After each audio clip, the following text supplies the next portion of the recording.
શું છે મિત્રો? હા, માથા પર આંગળી મૂકીને બેઠા છો?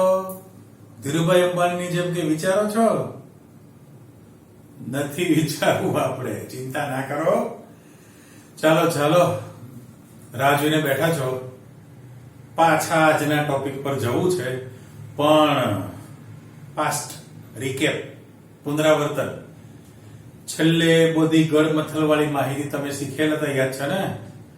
કે ભાઈ પ્રક્રિયા વેગ કોઈ પણ સમીકરણનો લખવાનો, પ્રક્રિયા ક્રમ તમારે લખવાનો છે, એ બધી ચર્ચા કરી લીધી.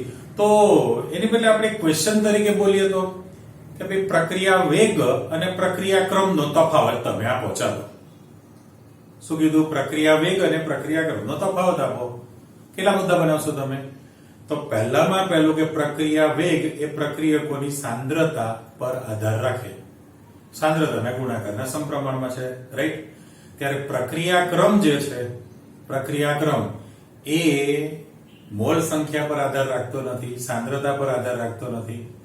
બીજું કે પ્રક્રિયા વેગ જે છે, પ્રક્રિયા વેગ એનો એકમ અથવા તો એની જે તમારી પાસે x + y ની કિંમત છે એની ચર્ચા કરવી છે. તો પ્રક્રિયા વેગ અચળાંક, પ્રક્રિયા વેગ અચળાંક તમે મેળવતા હતા. અને જે છે પ્રક્રિયા ક્રમ, તો પ્રક્રિયા ક્રમનું મૂલ્ય તમે તરત બોલો ભાઈ શૂન્ય હોઈ શકે, ધન પૂર્ણાંક હોઈ શકે, ધન અપૂર્ણાંક પણ હોઈ શકે, રાઈટ? તો એવી રીતે પ્રક્રિયા ક્રમમાંથી આણ્વિકતા હતું ને, તો આપણે એમ કહીએ છીએ કે આણ્વિકતા ધન જ હોય, એ કોઈ દિવસે શૂન્ય કે ઋણ હોઈ શકતી નથી. એટલે એ બધી પ્રાઇમરી તમે ચર્ચા કરેલી હતી. આજે આપણે થોડું આગળ વધવું છે, પ્રશ્ન તરફ તમે વધો. તો મેં હેડિંગ આપેલું છે તમારો લોંગ ક્વેશ્ચન છે, હવે બહુ અગત્યનો પ્રશ્ન આ ચેપ્ટરનો. એટલે તમને જ્યારે એક વખતે તો સ્કૂલમાં પરીક્ષામાં પૂછવાના છે જ. જો આ તમારો પતંગ ઉડે છે, શબ્દ મેં મૂકો છે કે શૂન્ય ક્રમની પ્રક્રિયા માટે સંકલિત વેગ સમીકરણ છે. બરાબર? કશું નહીં, વેગ વિકલન વેગ નિયમનું સંકલન કરો ને સંકલિત વેગ સમીકરણ કહેવાય. વિકલન વેગનું સંકલન કરી નાખો તો સંકલિત વેગ સમીકરણ તમારી પાસે મળશે. એટલે શૂન્ય ક્રમની પ્રક્રિયા માટે સંકલિત વેગ સમીકરણ પણ જોઈએ છે અને વેગ અચળાંકનું સૂત્ર તમે મેળવવાના છો. બરાબર? લાસ્ટ ટાઈમ તમને યાદ છે કે વેગ અચળાંક કેની જે કિંમત હતી એ અધૂરું મૂકેલું. કેમ? તો ભલે પાઠ્યપુસ્તકમાં વચ્ચે આપેલું છે, પણ તમને ક્યારે આવડે તો કે એના સૂત્રો સાબિત કરી દીધા પછી. એટલે આજે તમે શીખવાના છો પાછા. બરાબર? Don't worry, B happy. તો એના પર તમારે જવું છે. અને સાથે સાથે અહીંયા બીજો પ્રશ્ન પણ આપણે મૂકેલો છે, જો એની ચર્ચા કરવાની છે. ઇન્વર્ટેડ કોમામાં સ્ટેટમેન્ટ આપી દીધું કે ભાઈ શૂન્ય ક્રમની પ્રક્રિયા એ વિષમાંગ પ્રણાલી છે. આ વિધાન તમે સમજાવો. વિષમાંગ ઉપર મેં ગોળ વિન્ડો કરી દીધું. હવે તો આપણે સંતુલન ચેપ્ટર બધાને વ્યાખ્યા ખબર છે કે જો પ્રણાલીમાં રહેલા પ્રત્યેક ઘટકોની ભૌતિક સ્થિતિ, એટલે કલા કહેવાય, ફેઝ કહેવાય ઇંગ્લિશ, એક જ સરખી હોય તો આપણે સમાંગ પ્રણાલી બોલીએ છીએ. બરાબર?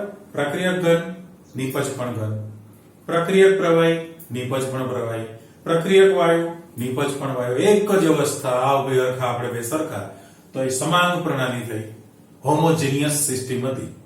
અને અહીંયા વિષમાંગ પ્રણાલી છે, હેટ્રોજીનિયસ. એટલે એ વ્યાખ્યા હતી એની, પણ એમાં પ્રત્યેક શબ્દ કાઢી નાખો.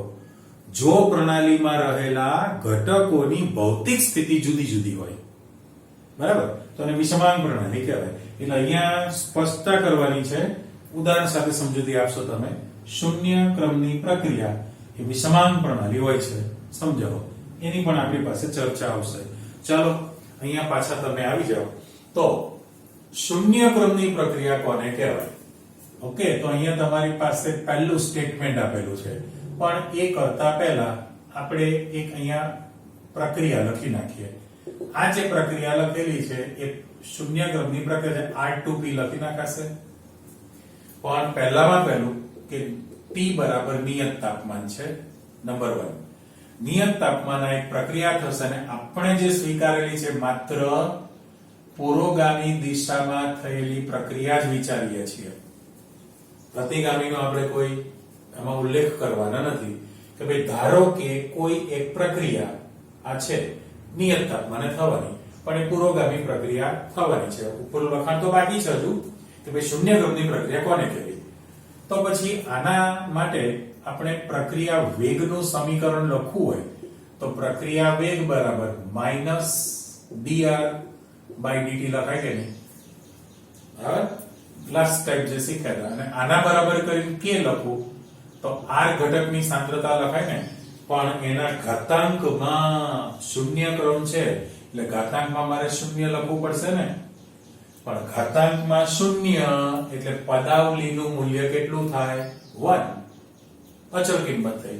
એટલે આના બરાબર મારે લખવું હોય તો k ગુણ્યા 1 જો મેં લખેલું છે ને બરાબર શું તમે લખશો? k. કારણ કે કોઈ પણ r પ્રક્રિયકની સાંદ્રતા છે, કોઈ પણ આંકડાની શૂન્ય ઘાત એટલે 1 થાય ને. મેથ્સ વાળા તમને સમજાવે છે. ઘાતાંકમાં શૂન્ય એટલે પદાવલીનું મૂલ્ય 1 છે. એટલે અચળાંક k જે છે એ તમારી પાસે અચળાંક જ શબ્દ બન્યો કે બ્રેકેટમાં મૂકી દઈએ તો એનો અર્થ એવો થયો કે ભાઈ પ્રક્રિયા વેગ જે લખેલો છે, પ્રક્રિયા વેગ બરાબર તમે k નથી લખવાના. બરાબર, આના બરાબર -dr બાય dt બરાબર તમે k લખી શકો. એટલે પ્રક્રિયાનો વેગ વેગ અચળાંકના બરાબર બની ગયો. સમજો, પ્રક્રિયા વેગ એ વેગ અચળાંક k ના બરાબર બને તો k ને શું કહેવાય? વિશિષ્ટ પ્રક્રિયા વેગ અચળાંક કીધેલું લાસ્ટ ટાઈમ આપણે. ચાલો આને અત્યારે આપણે કાઢી નાખીએ છીએ તો સમીકરણને આગળ વધારતા જાઓ તો -dr બાય dt બરાબર આપણે k લખી શકાય. આ ગણિત છે તમારું. આગળ વધે રાખો તો મારે અહીંયા dr ખાલી -dr લખવું હોય, dr જ રાખે, માઈનસ ને આપણે સામે લઈ લઈએ તો k dt લખી શકાય કે નહીં? k dt તમે લખી શકો. બરાબર, dr બરાબર -k dt તમે મૂકેલું છે. આ જે મૂકેલું છે ને સમીકરણ નંબર 1 આપણે આપી દઈએ. હવે આ તો એક્ચ્યુઅલી વિકલન વેગ નિયમનું સમીકરણ છે ને, તો સમીકરણ 1 નું તમે સંકલન કરી નાખો. એટલે અહીંયા આગળ હું શબ્દ આપું છું કે ભાઈ ઉપરોક્ત વિકલિત વેગ સમીકરણ 1 નું સંકલન કરતા. સમીકરણ 1 નું સંકલન કરતા આ મેં શબ્દ અહીંયા ગોઠવી દીધો. તો હવે પરિસ્થિતિ કેવી થવાની છે તમારી પાસે? આમાં જ્યારે તમે સંકલન કરો એટલે એક્ચ્યુઅલી તો સંકલન નિશાની 0 to r જ લખાય. 0 to r એટલે પહેલા લખી નાખીએ 0 to r અને આ dr લખેલું છે, રાઈટ? અને આમાં હું પાછું લખું k તમે બહાર લઈ લો -k. તમારે 0 to t dt લખાશે કે નહીં? બરાબર, પણ તમે મેથ્સમાં શીખો છો મહત્તમ ને ન્યૂનતમ મૂલ્ય. એટલે હવે હું બ્લુ પેન થી લખું છું કે જ્યારે તમારી સાંદ્રતા r બરાબર 0 હોય અને અહીંયા જે સાંદ્રતા જે છે એ t સમય સાંદ્રતા છે, એટલે સંકલન જે તમે કરવાના છો એ r બરાબર 0 છે અને અહીંયા તમે જેવું બદલશું તો r બરાબર તમારી પાસે t થયું કે t સમય સાંદ્રતા કેટલી છે. એટલે એક્ચ્યુઅલી તો 0 to t સમય. અને એ જ વસ્તુ આમાં જે લખેલું છે કે પ્રક્રિયા જ્યારે સ્ટાર્ટ કરો ત્યારે t બરાબર 0 સમયે અને t બરાબર t સમયે. એટલે જો બ્લુ પેન વાપરી t બરાબર 0 છે અને t બરાબર t છે, પણ તમને તો ખબર જ છે કે સંકલન 0 to dt બરાબર શું થાય? 1 થાય ને. આ જે છે એની જગ્યાએ તમે 1 લખવાના છો તો ફાઇનલ સૂત્ર તમારી પાસે આ જે લખેલું છે એમાં તમે કેવું આપી શકવાના છો? ખાલી r થશે ને, કારણ કે અપર લિમિટ જે છે જેમ મેં ફરીથી રિપીટ કરજો 0 to t લખેલું છે. t બરાબર 0 સમયે પ્રક્રિયા સ્ટાર્ટ કરી અને t બરાબર t સમયે છે. તો અહીંયા પણ પાછી મારે બ્લુ પેનમાં મૂકી દેવું છે ને. પહેલા શું લખેલું? 0 to r હતું ને, પણ r જે છે t સમયે સાંદ્રતા હતી. એટલે મારે તો આને કેન્સલ કરીને શું લખવું પડે? પાછું હતું એમને જ કે ભાઈ 0 to r કરું, 0 to r કરીએ, પણ r બરાબર 0 હતું તો r બરાબર r જ લખાય, પણ t સમયે સાંદ્રતા થઈ કહેવાય. ખબર પડે છે? આ તો મેં તમને વધારાનું વિશ્લેષણ આપ્યું. તો જેવી રીતે 0 to t dt બરાબર 1 થાય બરાબર. તો અહીંયા આગળ એટલે 1 થયું એટલે k into t. 0 to t dt છે, પણ t ને આપણે બહાર રાખી દઈએ અને અહીંયા આગળ r છે, તો ફાઇનલ ટૂંકમાં સૂત્ર તમારી પાસે r બરાબર -k into t થશે. અને મેથ્સમાં તમારે સિમ્બોલ c વાપરે છે સંકલન અચળાંક. જૂની પાઠ્યપુસ્તકમાં c જતો, પણ અત્યારે તમને i સિમ્બોલ વાપરેલો છે. પણ જ્યાં i બરાબર શું છે તો કે સંકલન અચળાંક છે. સંકલન અચળાંક તરીકે તમને i ની કિંમત આપેલી છે. વિકલન અને સંકલન વિરુદ્ધ થયું તો ખરેખર આ તમારું વિકલન વેગ સમીકરણ હતું ને, વિકલન વેગ સમીકરણ હતું, એનું તમે સંકલન કર્યું છે. એટલે જો વિકલિત વેગ નિયમનું સંકલન કરો તો સંકલિત વેગ સમીકરણમાં આગળ વધીએ છીએ. એટલે r બરાબર -k into t plus i છે. આ સમીકરણને હું બ્લોક કરી દઉં, રાઈટ. હવે તમારે શું કરવું છે? એકચ્યુઅલી તો i ની કિંમત શોધવી છે. એટલે શબ્દ મારે એવો લખવો છે કે ભાઈ ઉપરોક્ત સમીકરણમાં સંકલન અચળાંક i નું મૂલ્ય, સંકલન અચળાંક i નું મૂલ્ય શોધવા માટે i ની કિંમત તમારે શોધવી હોય તો શું કરવું પડે? t બરાબર 0 સમયે r ની સાંદ્રતા તમારે કેટલી રાખવી પડે? r0 લેતા. એટલે કે જ્યારે તમે પ્રક્રિયા સ્ટાર્ટ કરો ત્યારે સમય t બરાબર 0 છે. સમય t બરાબર શું છે? 0. અને એ વખતે પ્રક્રિયકની મૂળ સાંદ્રતા r0 લઈએ છીએ. બરાબર. આ કિંમત તમે ઉપરના સમીકરણમાં મૂકી દો. બરાબર. ફરી રિપીટ કરું કે ભાઈ ઉપરોક્ત સમીકરણમાં સંકલન અચળાંક i નું મૂલ્ય શોધવા માટે એમાં t બરાબર 0 સમયે પ્રક્રિયકની જે સાંદ્રતા છે r બરાબર r0 મૂકતા તો એ કિંમત આપણે મૂકો તો અહીંયા આગળ r ની જગ્યાએ મારે r0 લખાશે -k. t ની કિંમત તમે 0 મૂકશો અને પ્લસ i તો છે જ તે, પણ આ તો પદ શું થયું? 0. તો ફાઇનલ થયું કે r0 જે છે r0 એ r0 બરાબર i બન્યું કે નહીં? r0 બરાબર i છે. તમારે i ની કિંમત મૂકવી છે. ફરી પાછું આ રેડ જ બ્લોક કરું છું સમીકરણ. તો જે પહેલું સમીકરણ છે ને હું 1 નંબર આપું, બરાબર. અને જે બીજું સમીકરણ છે ને આપણે 2 નંબર આપીએ, જેનો આપણે ઉપયોગ કરીએ છીએ. પછી એમ ન કહેતા ઉપર તમે લખેલું છે એ તો સમીકરણ પ્રમાણે સંકલન કરેલું હતું આના માટે. પણ અત્યારે સંકલન કર્યા પછીનું જે સમીકરણ છે એમાં i ની વેલ્યુ શોધવી છે. તો એના માટે તમે t બરાબર 0 સમયે પ્રક્રિયકની સાંદ્રતા r0 મૂળ સાંદ્રતા લઈ શકાય. તો કિંમત આવી ગઈ. તો પછી i નું મૂલ્ય સમીકરણ 1 માં મૂકી દો. એટલે મારે શું લખાય? સમીકરણ 1 અને 2 પરથી જો આગળ વધતા જઈએ આની અંદર એટલે તમે જે ગોઠવણી કરશો એ બદલાતી રહેવાની આની અંદર એમાં, બરાબર. તો r ની જે વેલ્યુ છે એ અંદર કિંમત મૂકવાની તૈયાર થાય આપણી પાસે. હવે એ તૈયાર કરવાના છો એ કેવી રીતના બનશે તમારી પાસે? તો i ની કિંમત ગોઠવણી કરવી છે આપણે અંદર. 1 મિનિટ.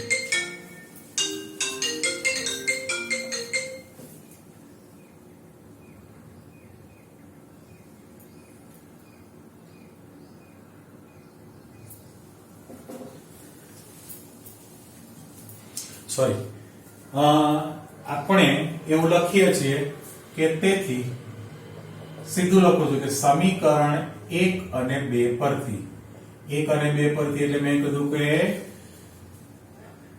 i નું મૂલ્ય સમીકરણ 1 માં મૂકતા. તો ફાઇનલ પાછા સૂત્રમાં જતા રહો. જો ખસું અહીંયા કે r બરાબર k into t અને i ની કિંમત તમારે r0 મૂકવી છે. યાદ રાખો. એટલે હું લખું છું અહીંયા આગળ ભાઈ r ની સાંદ્રતા બરાબર -k into t અને પ્લસ i ની વેલ્યુ છે આપણી પાસે r0. તો હજુ લખેલ આપણે તો સંકલન અચળાંક k ને સૂત્ર કરતા કરવો છે. તો -k into t રાખવું તો તમારી પાસે અહીંયા આગળ માઈનસ કાઢી નાખીએ. આ પદને આ બાજુ લો, પેલું પદ પેલી બાજુ લેલો છે એટલે માઈનસ હું કાઢી નાખું તો k into t બરાબર r0 r ની સાંદ્રતા લખાશે. તો કે સંતુલન જે પ્રક્રિયા વેગ અચળાંક છે એ કે ના સૂત્ર કરતા કરો તો તમારી પાસે ફાઇનલ સૂત્ર થઈ ગયું r0 માઇનસ r અને બાય t લખી શકાય. આ જે સમીકરણ તમારી પાસે આવેલું છે એ શૂન્ય ક્રમની પ્રક્રિયાનો વેગ અચળાંક કે ગણવા માટેનું સૂત્ર તૈયાર થયું કહેવાય. હવે અહીંયા હું સુધારો શું કરું છું કે મૂળ સાંદ્રતા તમારી પાસે r0 છે, બરાબર, અને જુદા જુદા સમયે પ્રક્રિયકની સાંદ્રતા તો આપણે RT લખી શકાશે, બરાબર ને. ઉપર સુધી આપણે કોઈ લખાણ નથી બદલ્યું, પણ અહીંયા ફાઇનલ સૂત્રમાં તમારે લખવું પડે કે R0 પ્રક્રિયકની મૂળ સાંદ્રતા છે અને t સમયે તમારી પાસે t સમયે જે પ્રક્રિયકની સાંદ્રતા બદલાવાની છે અને RT કહી શકીએ. તો શૂન્ય ક્રમની પ્રક્રિયાનો વેગ અચળાંક k ગણવા માટેનું સૂત્ર તૈયાર થયું કહેવાય. સાચું? તો આપણે દાખલા તરીકે આલેખ દોરવો હોય, આલેખ બનાવવો છે, તો પહેલું જે સમીકરણ લખેલું છે, કયું સમીકરણ, જે હું આ ટીક માર્ક કરું છું, આ સમીકરણ છે, એને કમ્પેર કરો તો એ તમારું મેથ્સ નું સ્ટ્રેટ લાઈન સીધી રેખાનું સમીકરણ બની ગયું કે નહીં. ફરી મૂકીએ આપણે કે y બરાબર mx c, તો આ સ્ટ્રેટ રેખાનું શબ્દ મૂકું છું, સીધી રેખા. ઓકે, રેખા બહુ સીધી છે. સીધી રેખાનું સમીકરણ જો તમે તૈયાર કરો તો કમ્પેરિઝન ની અંદર કેવું થયું કહેવાય. કમ્પેરિઝન ની અંદર તો પહેલામાં પહેલું કે આ જે તૈયાર કરેલું છે એમાં ખાલી પદ તમે ચેક કરો કે ભાઈ અચળાંક y છે તો તમારો અચળાંક કોણ થવાનો r. ઓકે, અહીંયા ઢાળની કિંમત x પણ ચલ છે ને, x શું છે, ચલ છે, તો તમારો ચલ કોણ થયો, સમય t છે. આ c y બરાબર mx c માં c કોન્સ્ટન્ટ અચળાંક છે, તો પ્રક્રિયકની મૂળ સાંદ્રતા r0 અચળ થઈ કહેવાય. ચલો નીચે લખો છું ફરીવાર, અહીં નીચે આપણે બનાવી દઈએ. ઉપલું સમીકરણ ફરીવાર લખો છું, ચેક કરજો કે ભાઈ r ની સાંદ્રતા બરાબર -k * t small k plus અહીંયા આપણે r0 મૂક્યો છે. કરો કમ્પેરિઝન તો તમારા જે બે ચલ છે એ ચલની અંદર y ચલ છે તો r ચલ થયો કહેવાય, x ચલ તો સમય ચલ કહેવાય, પણ ઢાળની કિંમત જે m છે તો તમારો ઢાળ કોણ થયો, -k, અને અચળાંક તરીકે c છે તો r0 તમારી પાસે અચળાંક તૈયાર થયો કહેવાય ને. તો આપણે એનો ગ્રાફ દોરવો હોય બે ચલ, તો r પ્રક્રિયકની સાંદ્રતા વિરુદ્ધ સમયનો આલેખ કરવો છે. જો આપણે બાજુમાં પ્લોટ કરવો છે તો અહીંયા x અક્ષ ઉપર સમય t લીધેલો છે, y અક્ષ ઉપર જુદા જુદા સમય પ્રક્રિયકની સાંદ્રતા r લીધેલું છે. તો તમને ખબર છે કે જેમ જેમ સમય વધતો જાય એમ પ્રક્રિયકની સાંદ્રતા ઘટવાની છે, બરાબર. તો આપણો જે આલેખ છે એ ઉતરતા ક્રમમાં, અને પહેલા સમય ઓછો છે ત્યારે પ્રક્રિયકની સાંદ્રતા વધુ હોય. જેમ તમારો સમય આ બાજુ વધતો જાય, જુઓ સમય વધે તો પ્રક્રિયક r ની સાંદ્રતા ઘટશે. રેડી? તો અહીંયા હું પોઈન્ટ મૂકું તો આ રીતના તમારી પાસે પોઈન્ટ તૈયાર થવાના છે, અને ગ્રાફને પ્લોટ કરો તો એ આલેખ તમારી પાસે સ્ટ્રેટ લાઈન સીધી રેખા તૈયાર થાય. એક રાશિ વધે છે, બીજી રાશિ ઘટે છે.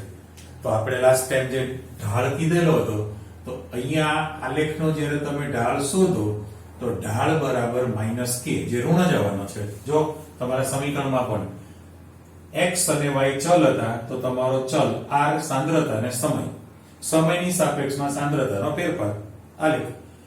ચલ નીકળી ગયા તો ઢાળની કિંમત એમ, તો તમારો ઢાળ ઋણ મળે, -k છે ને.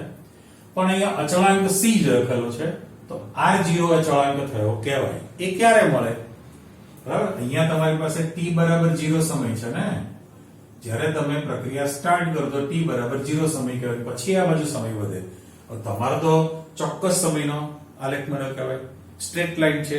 પણ જો એ આલેખને તમે આગળ લંબાવો અને y અક્ષ ઉપર જે કાપે, એટલે તમને જે આંતરછેદનું જે મૂલ્ય મળવાનું છે, ઇન્ટરસેપ્ટ કહેવાય, એ જે મૂલ્ય મળે એ પ્રક્રિયકની મૂળ સાંદ્રતા કેટલી છે r0 તમે જાણી શકો. ખ્યાલ આવ્યો દરેકને? એટલે ટૂંકમાં આપણી પાસે જે સમીકરણ હતું આ, બરાબર, એ સીધી રેખાનું સમીકરણ બનેલું છે, અને પછી તમે ગ્રાફ પ્લોટ કરો તો ઢાળની કિંમત તમારી પાસે ઋણ મળે માઇનસ કે વેગ અચળાંક જેટલો ઢાળ મળવાનો છે અને આલેખ પરથી તમે R0 નું મૂલ્ય પણ શોધી શકો. ફાઇનલ. હવે વાત એમ આવે છે એમ તો એનું હજી અર્ધ પ્રક્રિયા સમયનું સૂત્ર પણ છે, અર્ધ આયુષ્ય સમય. તો અર્ધ આયુષ્ય સમય કોને કહે? ચલો આપણે એનું કામ પહેલા પૂરું કરી નાખીએ. હું એક નાનો આલેખ મૂકું છું. આ પ્રશ્ન ભલે તમારી પાસે બાકી રહ્યો, સૂત્રમાં જતા રહો. છે એમને પહેલા દિવસનો સાદો આલેખ. ભાઈ આ સાંદ્રતા છે C, કોન્સન્ટ્રેશન, અને અહીંયા છે સમય T. બરાબર?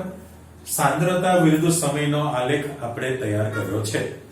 તમે જ્યારે પ્રક્રિયા સ્ટાર્ટ કરો ત્યારે t બરાબર 0 સમય છે, ત્યારે પ્રક્રિયકની મૂળ સાંદ્રતા કેટલી છે? R0. ચોક્કસ જ્ઞાત જાણીતી ચોક્કસ સાંદ્રતા લઈને તમે પ્રયોગ કરો છો, જે તમને ખબર છે. બરાબર?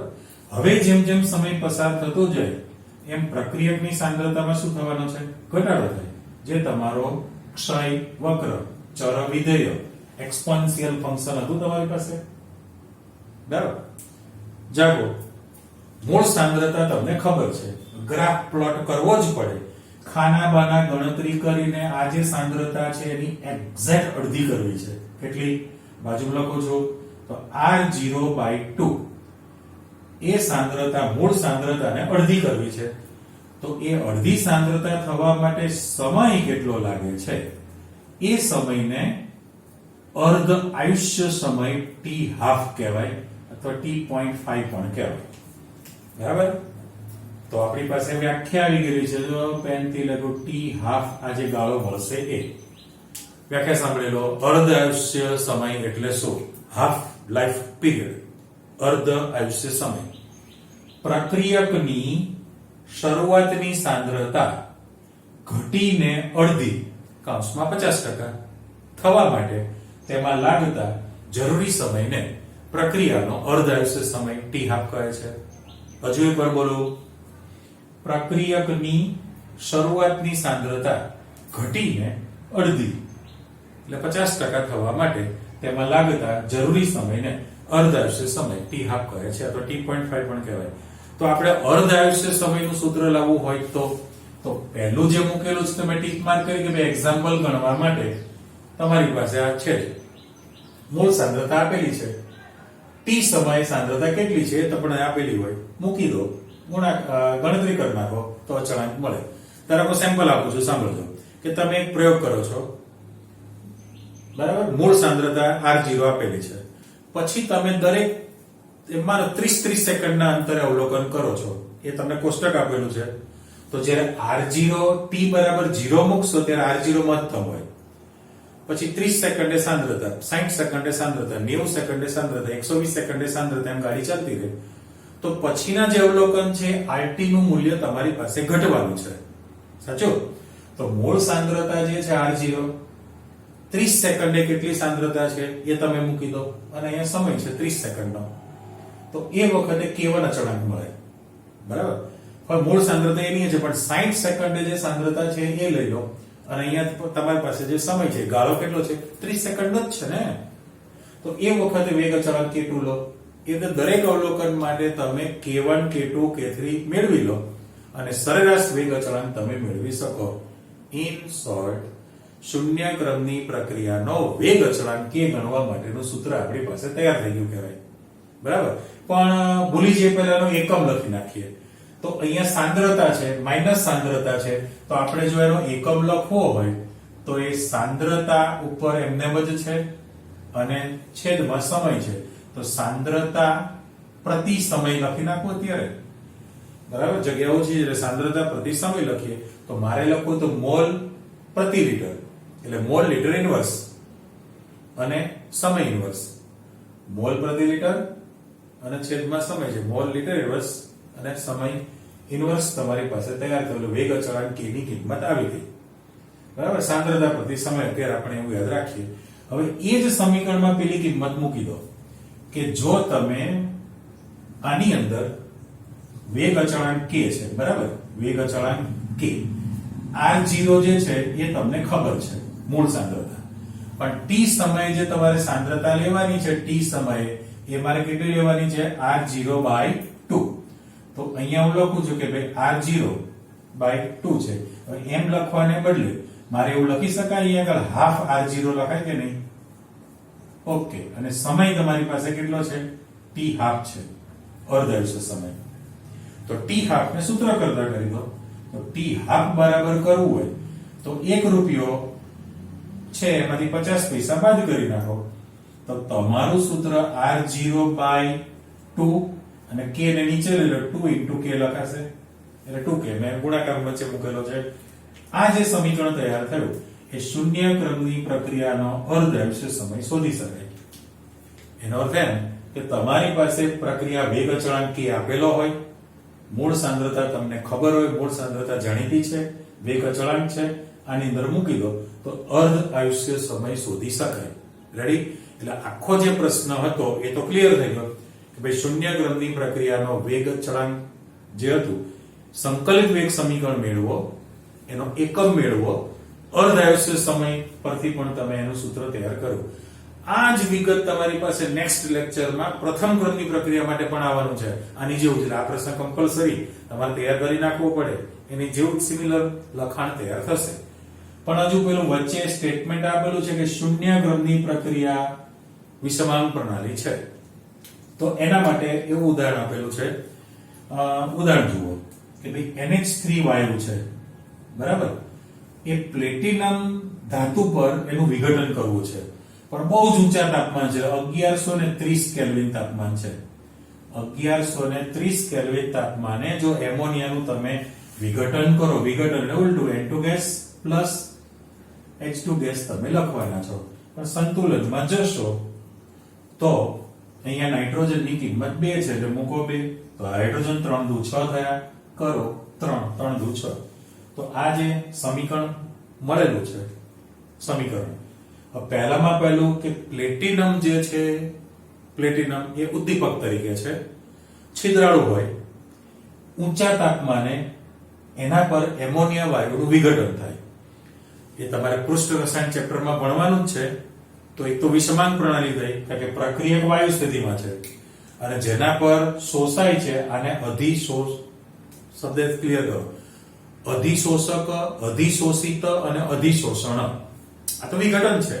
પણ પ્લેટિનમ પર શોષાય એને અધિશોષક કહેવાય, જે શોષાય છે એને અધિશોષિત કહેવાય, અને આખી ઘટનાને અધિશોષણ કહેવાય.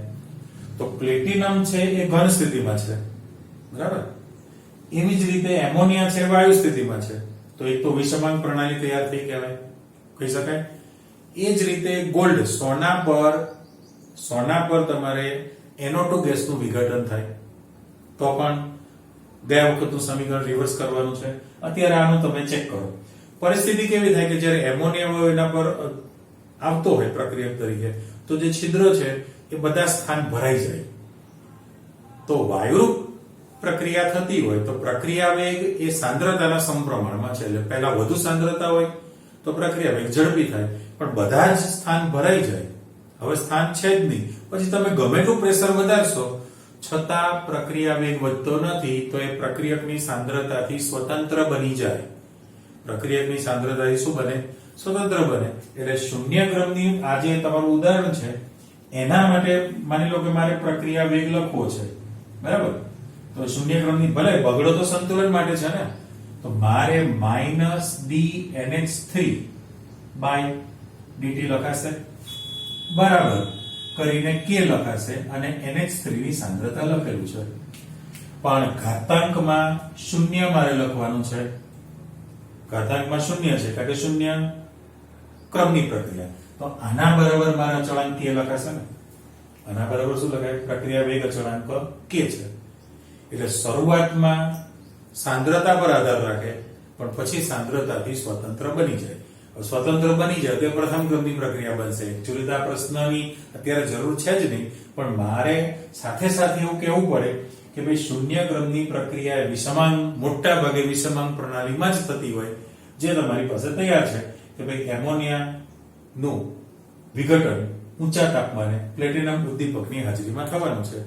તો એ શૂન્ય ક્રમની પ્રક્રિયા છે. એનું કારણ એમોનિયાની સાંદ્રતાના શૂન્ય ઘાતાંકના સમપ્રમાણમાં પ્રક્રિયા વેગ. ઘાતાંકમાં શૂન્ય એટલે એકડો, તો વેગ અચળાંક k થયો. k એટલે અચળ છે. તો આમાં આખું જે સમીકરણ છે એમાં પ્રક્રિયા વેગમાં પ્રક્રિયકની મૂળ સાંદ્રતા ક્યાંય આવતી જ નથી, એટલે સાંદ્રતા ન આવે, સાંદ્રતાથી સ્વતંત્ર બની શકે. એટલે આખી જે ઘટના છે, આ એક્ઝામ્પલ ગણવા માટેનું સૂત્ર છે. અહીંયા અર્ધાંશ સમય શોધવાનો એ પણ તમારું સૂત્ર છે દાખલો ગણવા માટે. અને આ જે આખી ચર્ચા કરી આપણે, એવો જ પ્રશ્ન તમારી પાસે પ્રથમ ક્રમની પ્રક્રિયાનો પાછો નેક્સ્ટ ટાઈમ આવશે. એટલે આખું તમે તૈયાર કરી રાખો. આની જેવી જ થિયરી તમે નેક્સ્ટ ટાઈમ ભણવાના. બરાબર? મળીએ પાછા. આવજો.